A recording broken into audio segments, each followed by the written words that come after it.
Some things that I didn't know. Thought it was fascinating, so I'm sharing. Okay, one of the main features of the Irish dancing is the way dancers maintain a rigid upper body and keep their arms by their side while dancing.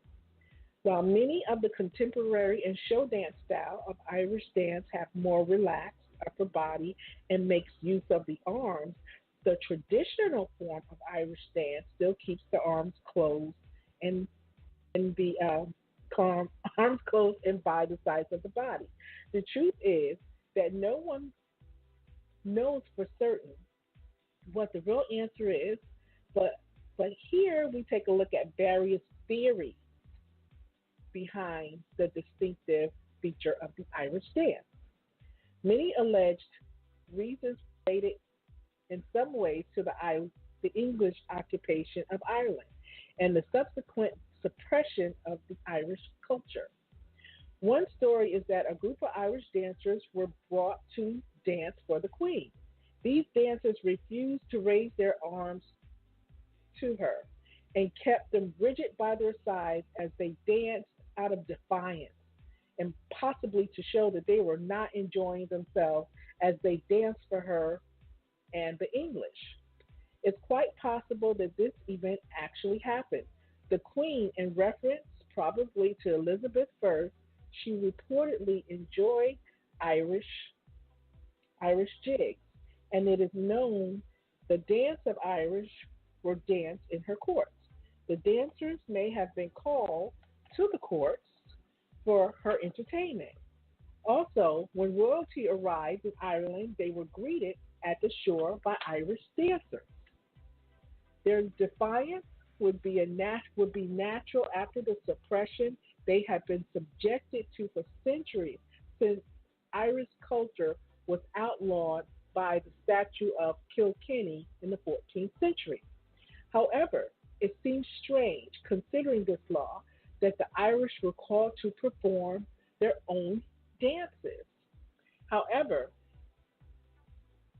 other stories related to the English tell how the Irish would go into pubs and dance behind the bar with their upper body straight so that the English would not be able to tell they were dancing. That's funny. Um, a variation, a variation on this tell how they dance in their gardens with their legs behind the hedges. Wow. Perhaps, perhaps this reference to hedges has been mixed up over the years and actually refers to the hedge school, the secret schools where Irish culture was taught in secrecy throughout the suppression. Similar theories are often also heard with reference to the clergy. It is often said that the Catholic Church disapproved of certain aspects of the Irish dance and would do what they could to control or stop it. But the people would dance straight arms so that if a passing priest looked through the window of the house, he would not realize that they were dancing. It's kind of like Steve Martin, they're dancing. Wow. All of these ideas are rather sketchy. It seems unlikely that any person, whether it be English or clergy, when seeing a person bouncing up and down would pass without suspicion of what they were doing. As already mentioned, Catholicism also seemed to be a theme for these stories. Apparently, the church did not want boys and girls to hold hands. To stop this, they made them hold their arms by their side. Another idea is that at the time, the puritanical Catholicism, the church, in effect, ironed the fun out of Irish dancing to make it reflect Christian ideas.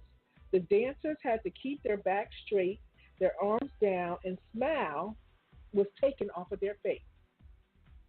The most believable theory, which is supported by many historians of Irish dance, is that the dance masters of the 18th century were responsible.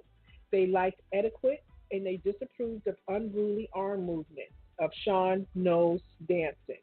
They therefore made their students dance with their arms in a fixed position, holding a stone on the hand to keep them at a fist. You ever notice when they're doing their dance, the hand is at a fist? The most believable, um, oh, I just read that one, okay? It is thought by some that they may have originally made dancers hold on one or both arms on the hip, and the completely straight arm came after a later date. Perhaps it was the church, as it stated in previous theory, was responsible for this. However, it came to dance with the arm straight. We came to the dance with our arms straight. It remains today and helps traditional Irish dance so distinctive in a world where no other form of dance experts perfect balance without the use of the arms. Isn't that nice? I thought that was a good one. That was a good one about the little arm thing. Okay, now we're going to go to the theory about four-leaf clover. Clover. Do you believe that there's four-leaf clovers?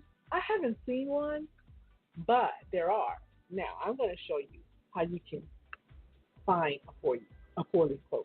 Yes, I am. Okay, first it says how to find a four-leaf clover. This came to me from, let's see, where did I get this from? I think I got this from somewhere. Wrote it down. I'll get to it. Well, anyway, okay. WikiHow. So how believable is this, okay? So it says, first you have to search online for clovers in your area. Okay, if you're not sure where to find clovers in your area, do an online search for clover patches, followed by the name of the town. You may find sites with an overview of different types of foliage, different areas in your town. You also have users that leave comments about local parks that help you, like Yelp, things of that sort. Number two, you walk around local areas with a lot of foliage. If you can't find clovers online, do your own research. Walk around areas with a lot of leaves and trees like parks and trails to seek out clover patches. Okay? If you have a backyard, look there as well. Clovers can grow even in your lawn. You have a lawn full of clovers. That's what they try. I think they're considered as weeds. We try to get rid of them. We don't want them in the lawn. Okay, it says number three, check shady, dry areas. Clovers tend to thrive in soil that does not drain well. They also frequently grow in the shade. When out looking for clovers, check shady and dry areas for a clover patch. Number five. Number four, identify a clover patch. Clover patches are comprised of plants with small green flowers circling a center point. Watch out for plants that look similar to clovers. Plants with purple circles in the center are not clovers. So if they got a purple circle in the center, they're not a clover. Also, if you see a patch of what looks like four-leaf clovers, these are not clovers. Remember, four-leaf clovers are rare. They're one of the four rare clovers. For every 10,000, three-leaf clover is a patch. One of them is in a patch. And then it says, here's another one. It says, number one, once you find a patch, you scan it carefully. Do not look at every clover individually, as this will take far too long. Instead, stand above the patch and scan it closely with a magnifying glass. Pause if a clover jumps out, and you check it to see if it's four lives. So see if it has four leaves, not four lives, four leaves. Then you skim the surface with your hand, scanning from a distance. If it isn't working from a distance, you can crouch down near the four-leaf clover patch. Run your hands over the clover patch slowly. Focus on the clovers as they pass through your finger, checking for clovers with extra leaves. And then you push it apart. You push it apart as if you think you see a four-leaf clover. If you see what appears to be a four-leaf clover, push it away from the surrounding clovers. See if it actually has four leaves. Sometimes look like they have four leaves, but you're really seeing leaves from another clover clustering near it. Look in the same area. If you find a four-leaf clover, if you happen to find a four-leaf clover, keep looking in that area.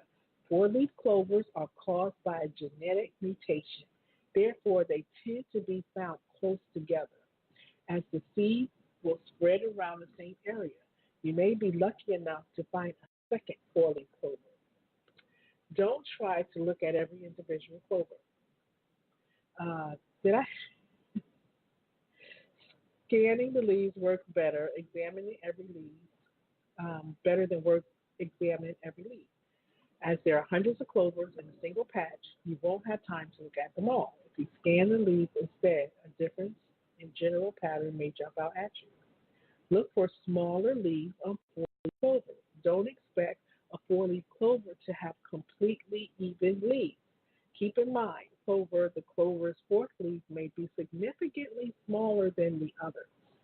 And then finally, don't get discouraged. Four-leaf clovers are incredibly rare. The more often you search, the more likely you are to find one.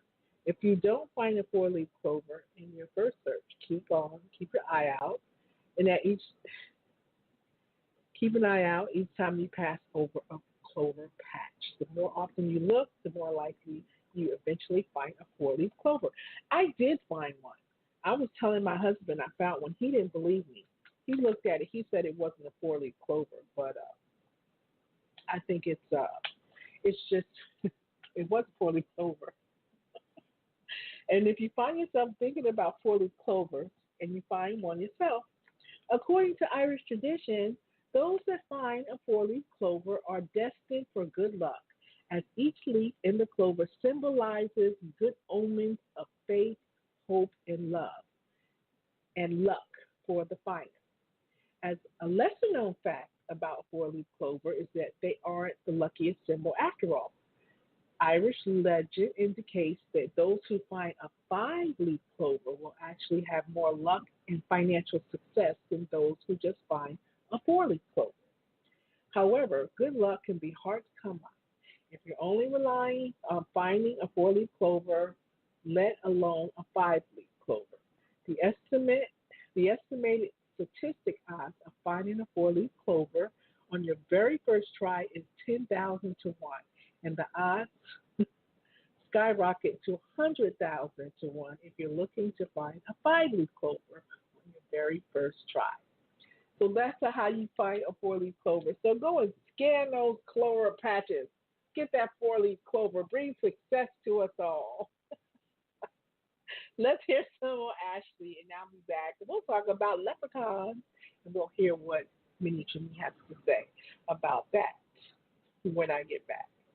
I hope you're learning something. I am. I think I am learning.